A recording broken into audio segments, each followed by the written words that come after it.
escuchamos predicar por internet y de la noche a la mañana ya eran llamados apóstoles, eran llamados profetas.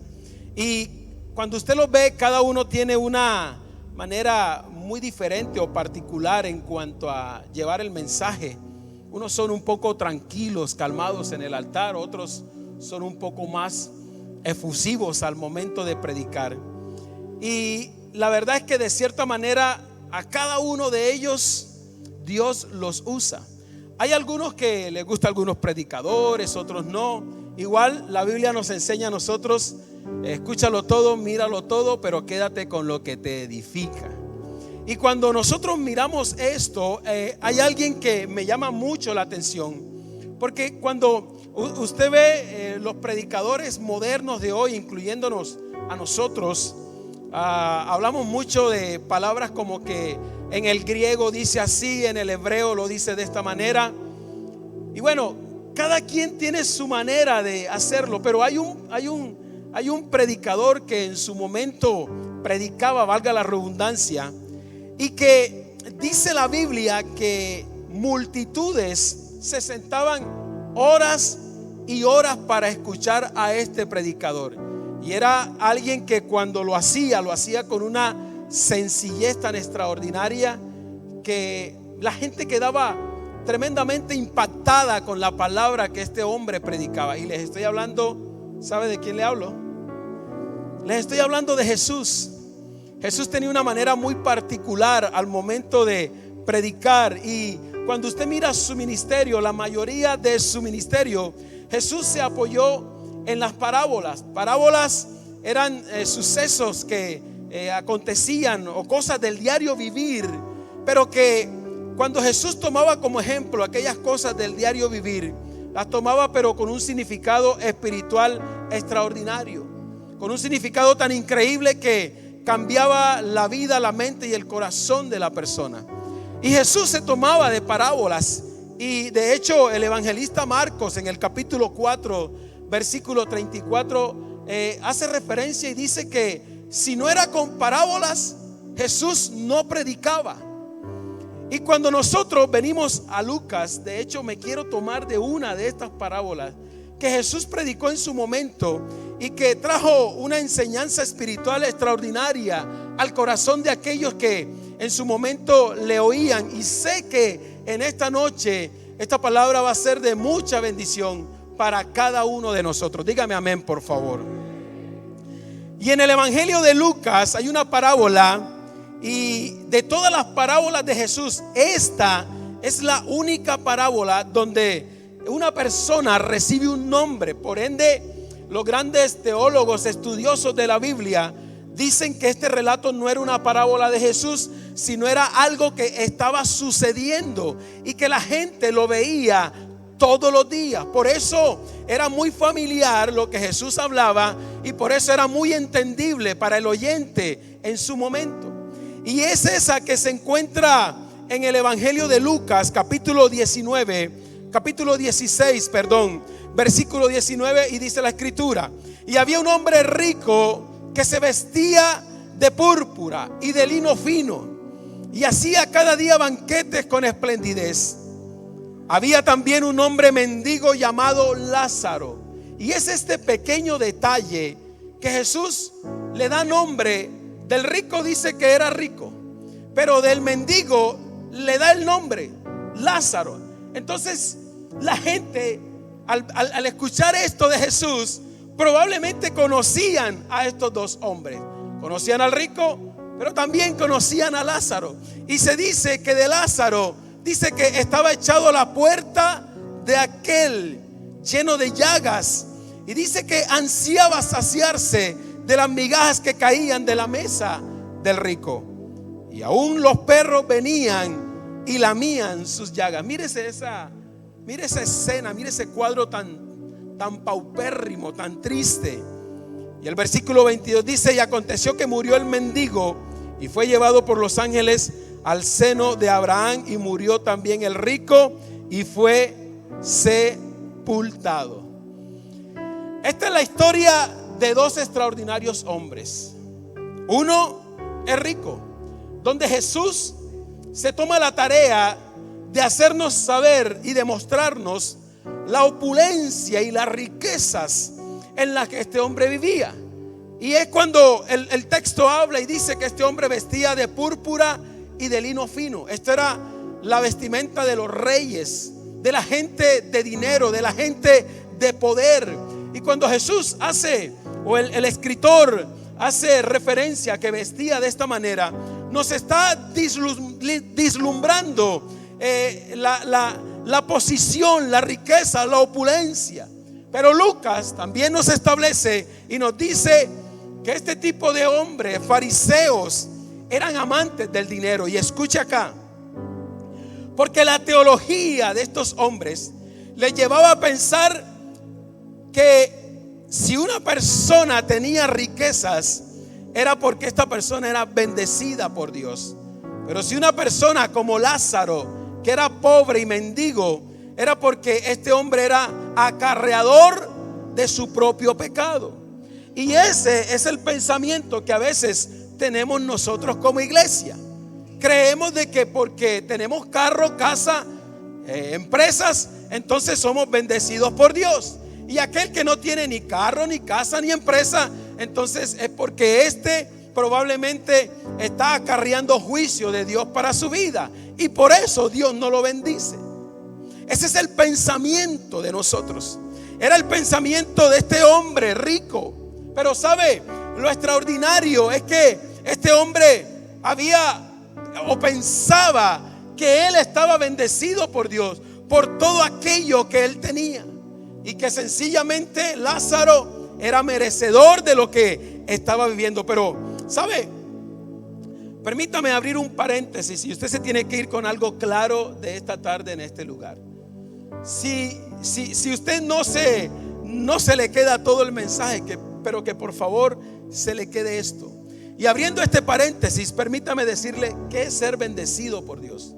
Porque tenemos la mala percepción de que cuando compramos un carro, Dios me bendijo. Que cuando compramos una casa, Dios me bendijo. Que cuando tengo una empresa, Dios me bendijo. Que cuando hay dinero en el banco es porque estoy bendecido por Dios. Y esto no es ser bendecido por Dios. De hecho, estas cosas Dios le da un nombre específico y muy puntual. ¿Cuál es el nombre? Añadiduras. Ese es el nombre que la Biblia le pone a estas cosas. Pero usted y yo le colocamos el nombre de bendecidos. Estamos bendecidos porque tengo un carro. Bueno, y yo que tengo moto, entonces ¿qué soy? Estoy bendecido porque tengo una casa. Yo que no la tengo, entonces ¿qué? No estoy bendecido. Entonces permítame, abriendo este paréntesis, decirle qué es ser una persona bendecida. En realidad, ser bendecido es saber que hemos sido perdonados, lavados y limpiados por la sangre de Cristo, y que nuestro nombre está escrito en el libro de la vida. Ser bendecido es saber que nuestra familia está caminando en el cumplimiento al propósito de Dios.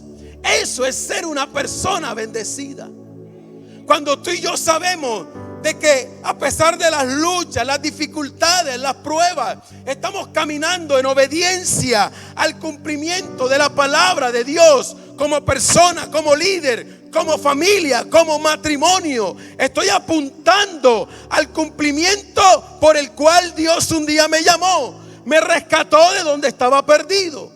Eso es ser una persona bendecida. Así que hay cosas o posesiones que nosotros llamamos bendición, como lo que le acabo de decir: el carro, la casa, el dinero.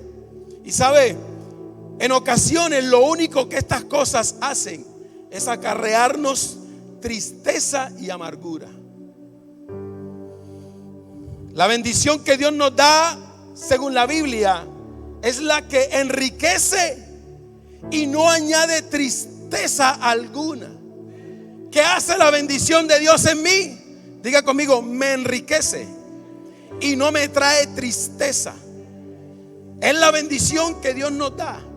De hecho, es saber que Dios ya nos ha bendecido en su Hijo Jesucristo, y que somos merecedores de todas las bendiciones que a su Hijo le han sido entregadas. Eso es ser bendecido. Cuando tú y yo entendemos este concepto, entonces tú y yo vamos a comprender que es esa bendición la que me enriquece en realidad y que no trae tristeza alguna. Escucha esto. La Biblia dice para el matrimonio que lo que Dios unió no lo separe el hombre. Y escúchame acá esto: Dios nunca te va a entregar algo que acabe con tu matrimonio. Por eso el carro no es una bendición. ¿Cuántos matrimonios no se han acabado por un carro? ¿Cuántos matrimonios no se han dividido por una casa? ¿Cuántos matrimonios no se han destruido por el dinero? Y Dios nunca te va a entregar algo que destruya lo que Él dice que Él mismo creó. Jamás. De hecho, las añadiduras, y escucha acá, las añadiduras nunca nos van a acercar a Dios. Por eso es que Dios dice: preocúpate, busca primeramente a Dios y yo me voy a encargar de lo demás. ¿Por qué Dios deja todas estas cosas para lo último? Porque cuando tú y yo de corazón le buscamos, de mente y de espíritu, entonces no va a haber cabida para que nosotros amemos lo material. ¿Usted me entendió eso que le dije en esta noche? Así que esta es la bendición.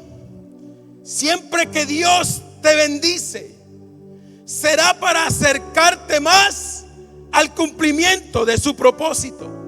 Las añadiduras jamás te van a acercar a Dios. Al contrario, estas cosas endurecen el corazón, nos vuelven orgullosos y nos apartan de Dios. Lo que usted y yo creemos conocer como bendiciones de Dios, eso endurece el corazón de la gente. El dinero llena de orgullo a la gente. El tener cosas materiales nos hacen gente dura a veces de corazón. Entonces empezamos a mirar a los demás por encima del hombro. Entiéndase, entonces, cerrando el paréntesis, que ser bendecidos por Dios es saber que nuestro nombre está escrito en el libro de la vida. Y escúchame.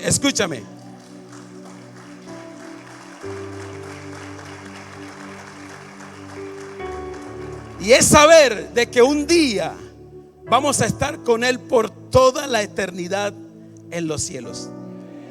Eso es ser bendecidos por Dios. Dice la Biblia: ¿de qué le sirve al hombre ganarse todas las riquezas del mundo? Lo que le pasaba al hombre rico, pero perder la salvación de su alma. Escúcheme, no sirve de nada. Cierro el paréntesis. Así que este hombre rico hace referencia a los líderes religiosos. Estos hombres eran conocidos como envidiosos, arrogantes, ávaros.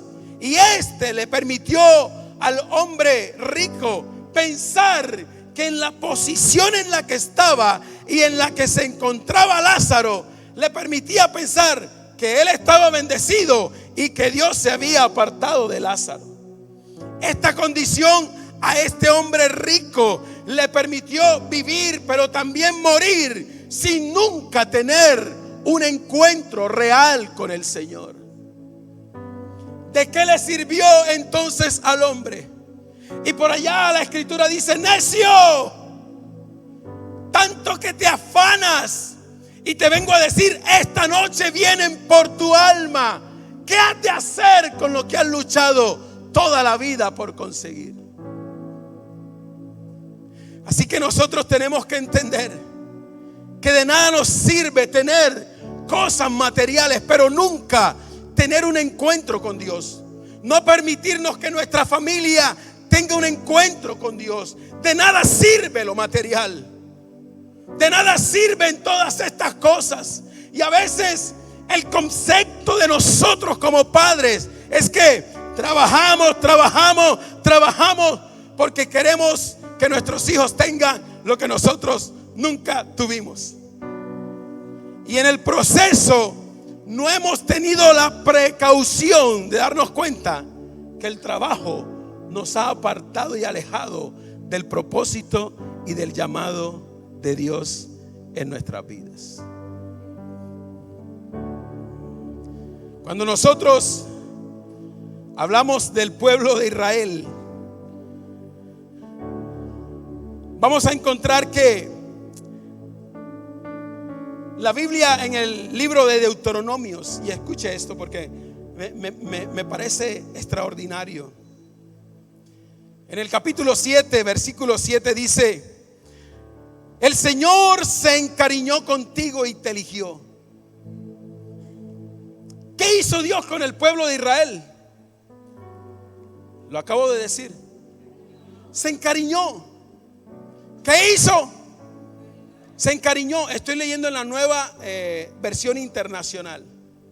Aunque no eras el pueblo más numeroso, aunque no eras el mejor pueblo, sino el más insignificante de todos, lo hizo porque te ama y quería cumplir su juramento a tus antepasados. Por eso te rescató del poder de Faraón, el rey de Egipto, y te sacó de esclavitud con gran despliegue de fuerza.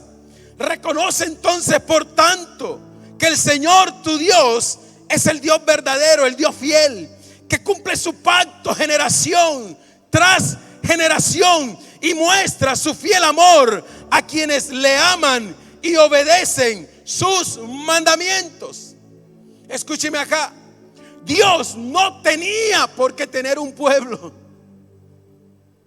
No le era necesario, no le hacía falta.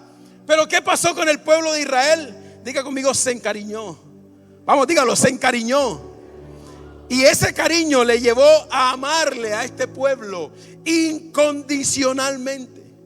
Y sencillamente Dios quiso tomar a este pueblo, quiso tomar a esta nación para que enseñara a otros el camino que dirigía hacia Dios.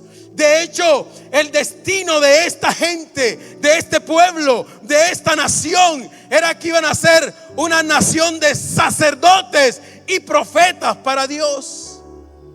Imagínese todo esto. Pero sabe, esta nación falló en todos los aspectos con Dios. En todos, absolutamente en todos. Aún así, Dios decide amarla como un esposo ama a su esposa. Pero sabe, esta esposa una y otra vez decidió prostituirse, caminando tras ídolos y rebelándose en contra del amor de aquel esposo. Pero aún así, diga conmigo, aún así, Dios decide amarla. Dios decide entregar bendiciones a este pueblo y a esta nación. La pregunta es, ¿cómo Dios pudo escoger a esta nación?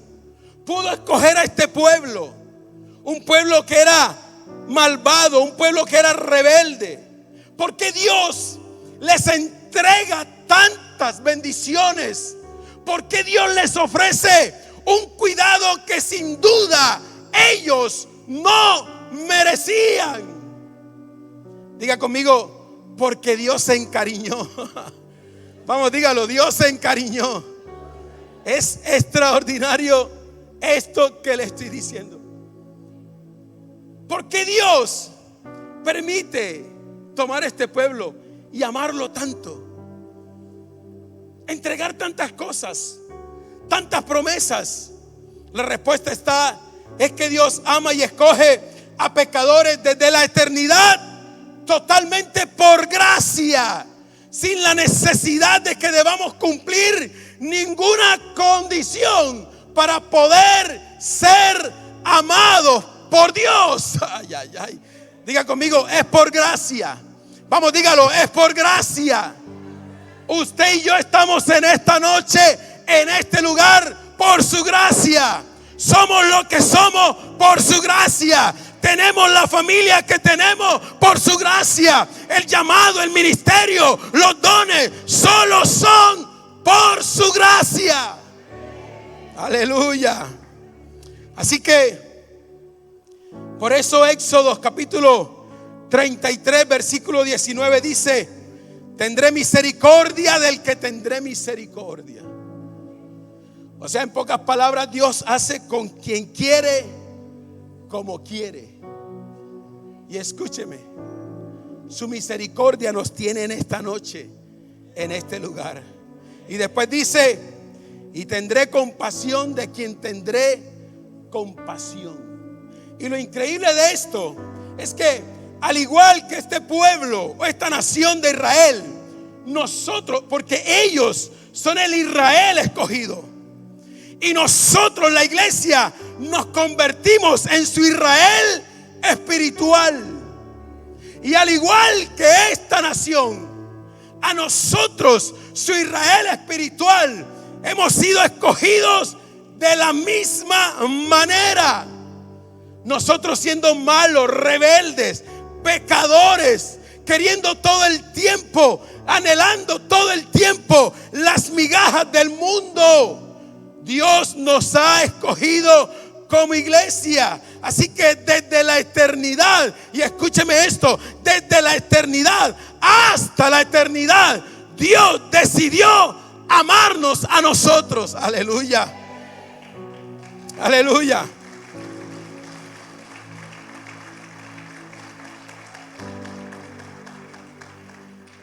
Así que está el rico, pero también está Lázaro. Y Lázaro era un hombre que la promesa también lo acobijaba a él. Lázaro era un hombre del reino de Dios, pero que ahora se encuentra en la condición de mendigo. Una condición que colocaba a Lázaro en una posición de vergüenza y una posición de humillación. Pero cuando nosotros miramos a Lázaro y miramos a la iglesia, es esta muchas veces en algunos la misma condición de muchos hombres y mujeres que saben que son parte del reino, hacen parte del reino, pero que viven sintiéndose como Lázaro, llagosos, distantes de la presencia de Dios.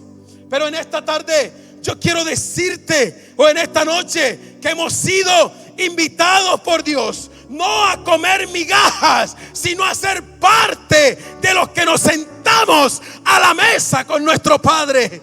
Ay, ay, ay, ay, ay, ay, ay. Así que ese sentimiento de Lázaro, usted tiene que sacarlo fuera, porque hay una mesa que se ha servido para nosotros. Nuestro Padre ha colocado un banquete. Aquí no hay migajas, aquí hay abundancia, y usted y yo estamos invitados a disfrutar de este extraordinario banquete. ¿Cuántos dicen amén a eso en esta noche? Así que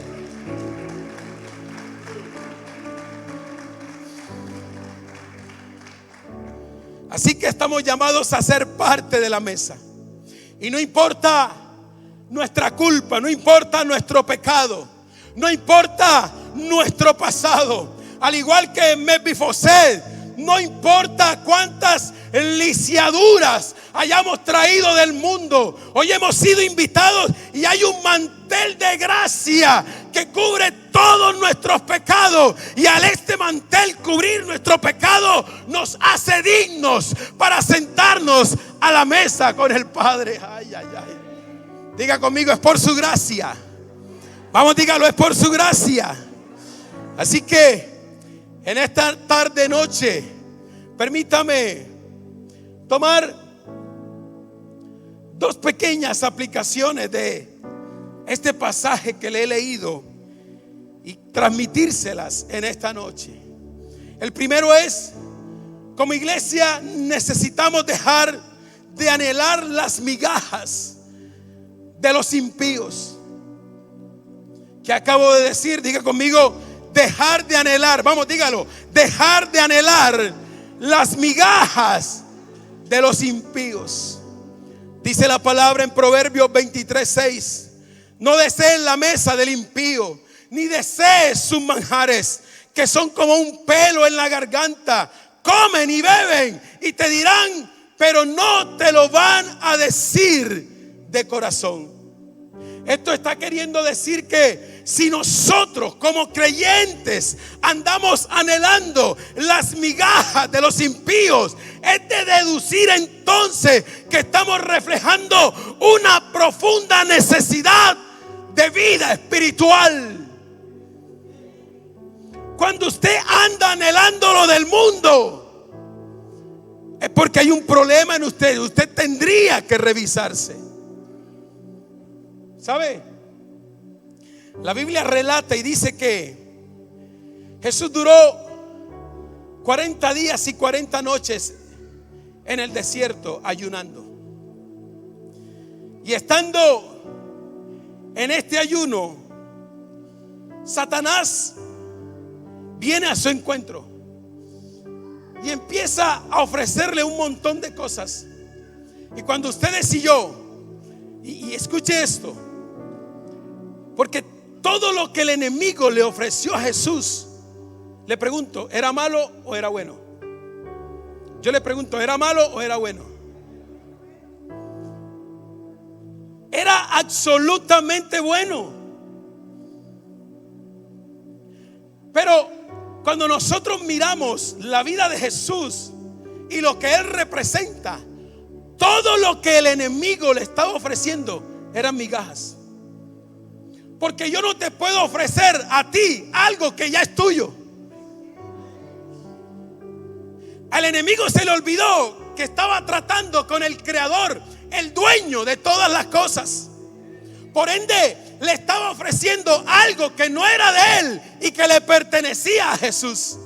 Por eso Jesús le dice a las migajas, no, no. Y nosotros no podemos estar anhelando las cosas de afuera.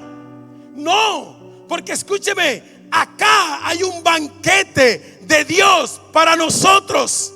Dios no nos ofrece migajas, Dios nos ofrece banquetes de abundancia en nuestras vidas.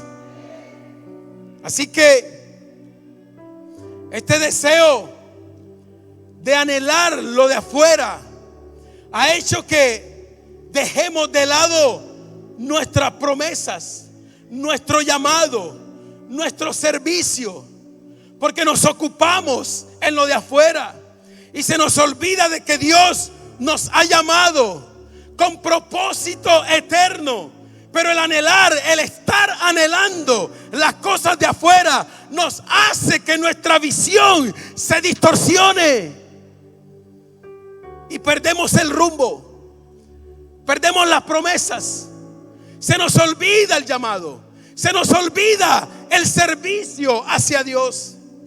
Y esta es la condición en la que muchos andan, por estar detrás de las migajas que les puede ofrecer el mundo, que les puede ofrecer Faraón, con una actitud probablemente que la del pueblo de Israel, con un corazón endurecido y caminando hacia una promesa, pero deseando las cosas, las migajas de Faraón y del mundo. Nosotros, por eso la Biblia dice, el que puso la mano en el arado ya no puede mirar atrás.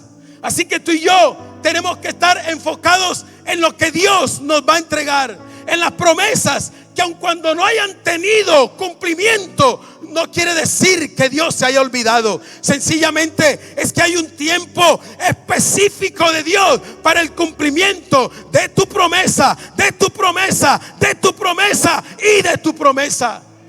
Sencillamente tenemos que ser pacientes y esperar el cumplimiento de la promesa. Mientras tanto, ¿qué hacemos? Vamos a obedecer al Señor, vamos a servirle al Señor, vamos a buscar de Dios mientras la promesa tenga cumplimiento en nuestras vidas. Así que como iglesia nosotros debemos entender que lo que seremos mañana en Dios se va a determinar firmemente en las decisiones que tomemos hoy con Él. Y no importando todas las amenazas que se puedan presentar a nuestro alrededor, todos los ofrecimientos que se puedan presentar a nuestro alrededor, usted y yo tenemos, al igual que Josué, determinar que yo y mi casa serviremos al Señor. Aleluya.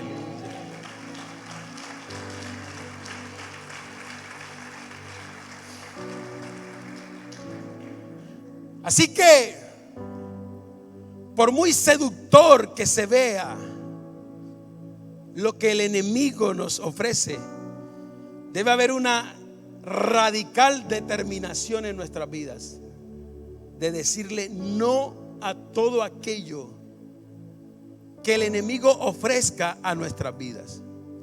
Debe haber una solidez firme de no anhelar las migajas.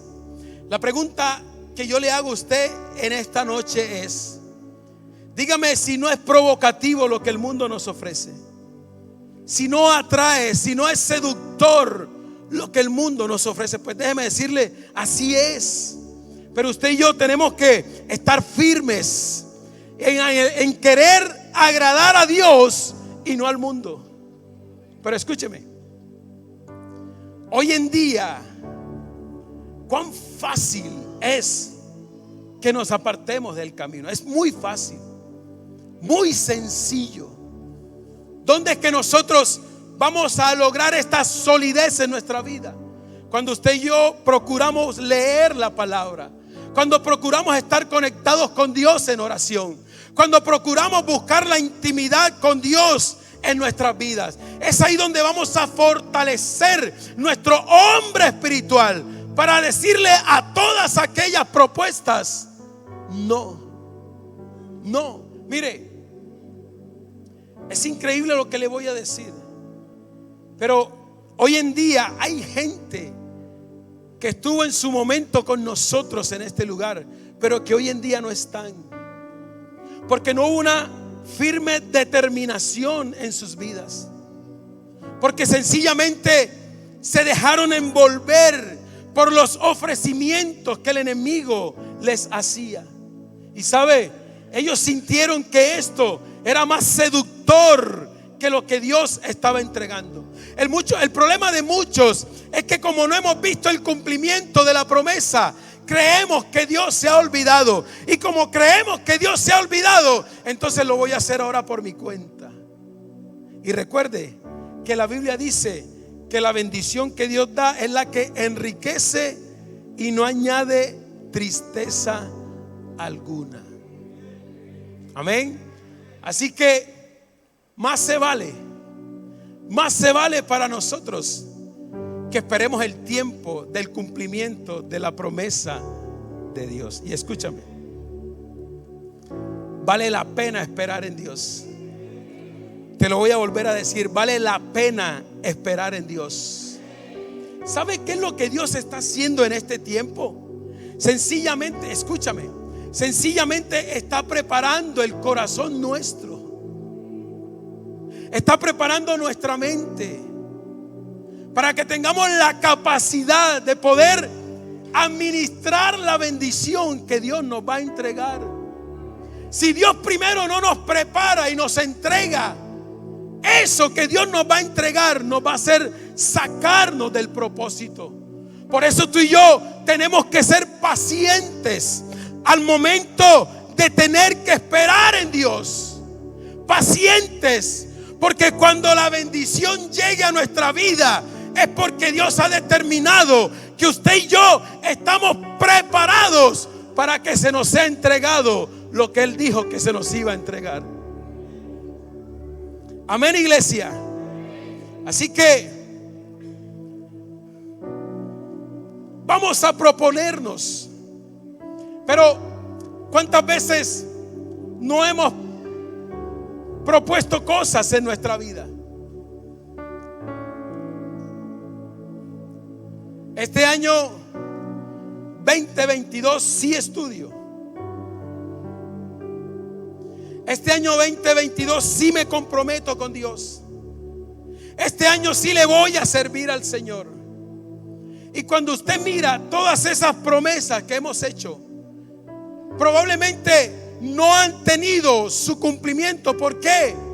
Por la sencilla razón de que cuando propusimos hacer lo que queríamos hacer, no lo hicimos con un corazón determinado. Por eso, cuando no hay determinación, es muy fácil abandonar el barco. Y como segundo, no nos conformemos con las migajas. Nosotros podemos sentarnos a la mesa. Y en el Salmo capítulo 23 versículo 5 dice: tú preparaste mesa para mí. Lo que el texto nos está queriendo decir, lo que nos está queriendo manifestar el pasaje, es que el mismo Dios nos está haciendo una invitación para que nos sentemos a la mesa con Él. Pero la pregunta que creo que cabe en esta noche es: ¿por qué hay cristianos que no se sienten dignos de venir por ellos mismos y tomar las viandas que su Padre les está ofreciendo? Y yo decía algo, creo que el lunes, y permítame decirlo nuevamente: ¿hasta qué punto nosotros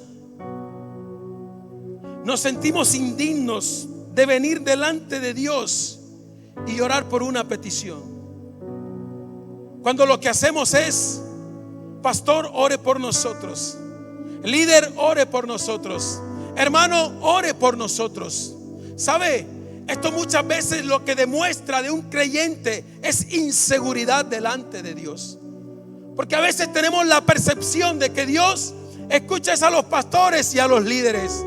Pues déjeme decirle algo: ese mismo espíritu que levantó a Jesús al tercer día de los muertos, ese mismo espíritu está a favor tuyo y tuyo para conceder cualquier petición que tú traigas delante de Él.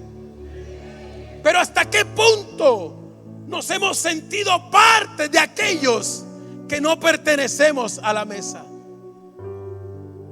¿Sabe? Hoy yo le invito, y con esto termino, que nos acerquemos, como nos lo revela la palabra, confiadamente al trono de la gracia. Y cuando habla de que nos acerquemos confiadamente, aquí no hay inseguridades, aquí no deben de haber temores. Eso es como aquellos que tenemos hijos.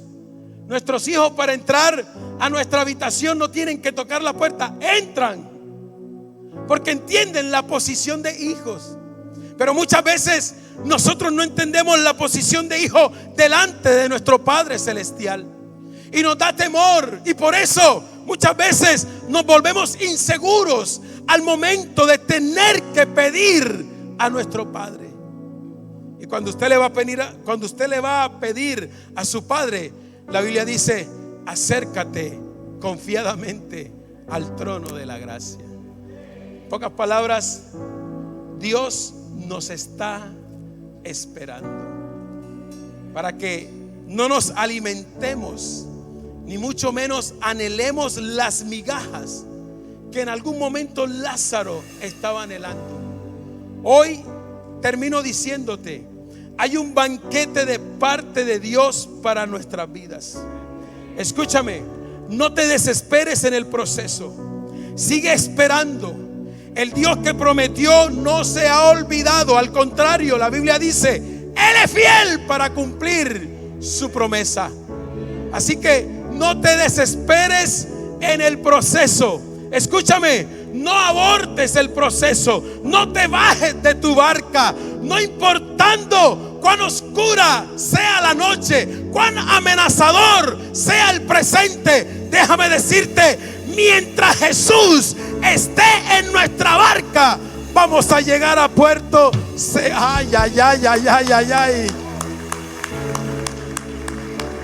Vamos, colócate en pie en esta noche.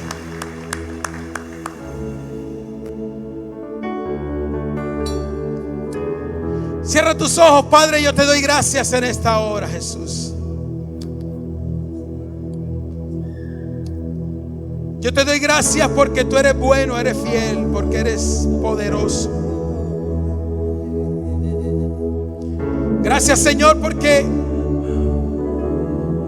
hoy nos vamos para nuestra casa, Señor,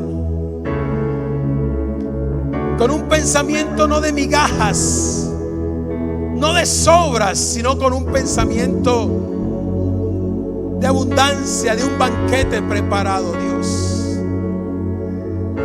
Yo sé, Señor, que en esta semana que para muchos ha iniciado hoy, para otros mañana, tú vas a sorprender a muchos con banquetes, Dios. Tú te vas a revelar a muchos de los que están aquí, Señor. Y probablemente, Dios, hay respuesta a aquella oración en el proceso de esta semana. En esta semana tú te vas a revelar de una manera tan extraordinaria, Señor, que vamos a ser sorprendidos por lo que tú vas a hacer en nuestra vida. Y es ahí donde vamos a entender cuán valioso es esperar el cumplimiento de tu promesa. Y es esta promesa, es esta bendición la que nos va a enriquecer, Dios, y la que no va a traer tristeza alguna en nuestras vidas. Gracias. Gracias porque nos permites ser ese Israel espiritual tuyo, donde no hay condición alguna, Señor, para que tú nos ames. Sencillamente has decidido amarnos con amor eterno, desde la eternidad hasta la eternidad, Dios.